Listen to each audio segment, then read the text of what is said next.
We were 15 years old at the time. We were completely obsessed with mysticism. Our conversations were only about this. One day, after watching the ritual on the internet, we decided to call the Eyeless Jack. Then it was autumn holidays. We went to the nearest butcher shop to purchase an animal kidney. It was harder to get a medical scalpel, needle, and thread.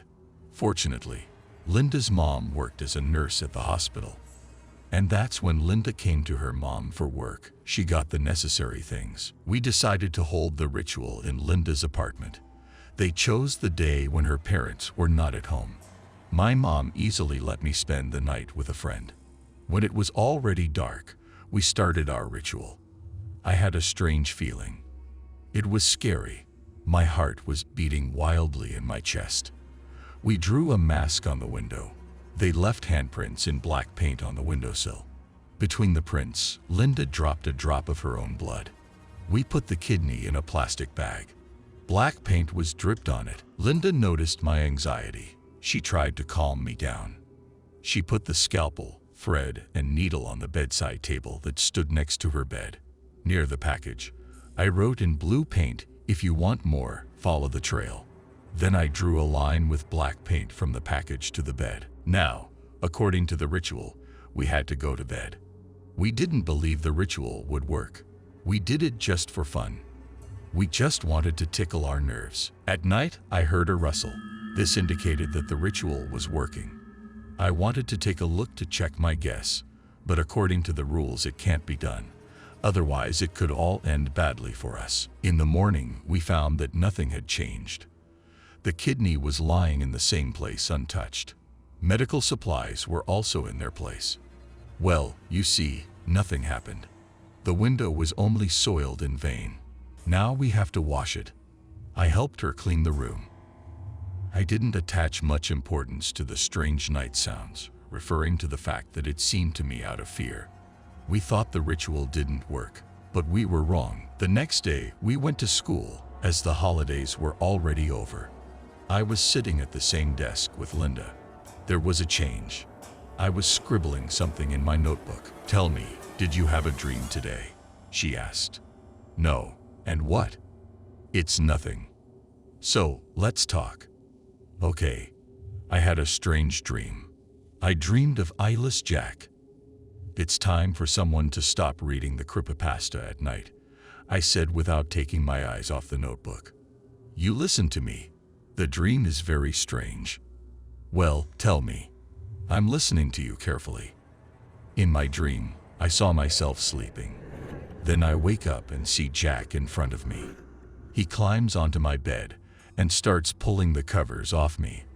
"What about you?" "I was trying to hold the blanket. Anyway, he pulled it off me after all. Then he started taking off my t-shirt." "My God, what are you dreaming about? Will you let me finish?" "Go on." "Well, I naturally resist, but then he put a scalpel to my throat. Then I just froze. He pulled up my shirt and put a scalpel to my side. And at that moment I woke up." "It's just your wild fantasy." "Maybe." The next day, Linda came in covered in scratches. "Where did you manage to do that?" I asked. "In a dream." "What do you mean?" I said, puzzled. "In the direct. I dreamed about Jack again. This time I fought him. He tried to hurt me. When I woke up, my face, arms, legs, and body were scratched." "And you think it's all because of the dream?" "Yes. Our ritual worked. Rita, I'm scared." At that moment, she looked like a madwoman. "Linda, you're exaggerating a little. You could have scratched yourself in your sleep." "No, I couldn't. It's him. He wants to kill me." "You've already gone crazy with the creepypasta." "No.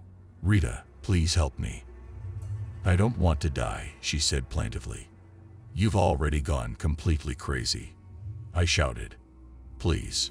My parents haven't come back from a business trip yet. I am very scared to stay at home alone. Spend the night at my place." "No. Leave me alone, you crazy." After that, I left. Naturally, I didn't believe her story. Linda has always been a little weird. At the age of 9, She wanted to cut out her tongue, but her parents prevented her from doing it.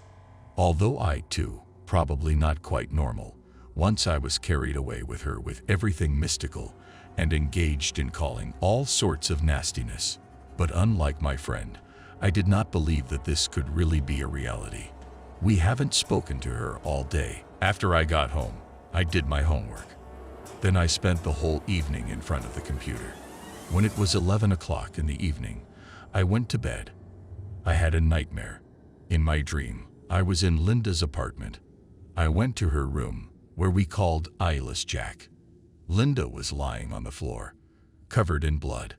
She was in death throes. There was a guy sitting on her bed. He was eating something greedily. Looking closer, I realized that it was a human kidney. The guy turned his gaze in my direction. Black, merciless eyes stared straight at me. He stretched his mouth into a creepy smile. Then he got up and started coming towards me. I was numb with fear. He was already very close. I couldn't make a single sound. There was a feeling as if there was a lump in my throat. When he stretched out his hand to me, I screamed with all my might. At that moment, I woke up in my bed. I immediately jumped up, picked up my phone, and dialed Linda's number. She didn't pick up the phone. I tried to call her a few more times, but it was all in vain. The next day, I found out the terrible news. Linda died. Her parents found the body in her room. The floor was covered in blood. The examination showed that she died from pain shock. It also turned out that she was missing both kidneys. No one knew who killed her. No one but me. Even if I told the police everything, they wouldn't believe me anyway. I only survived because it wasn't my blood that was used in the ritual. I still blame myself for my friend's death. If I had believed her, I might have been able to save her. But what has been done cannot be returned. I dream about Linda every night, covered in blood and with terrible wounds. In a dream, she asks me for help. At first, I was afraid of these dreams. Then over time, I got used to it. Never mess with mysticism. It won't do you any good.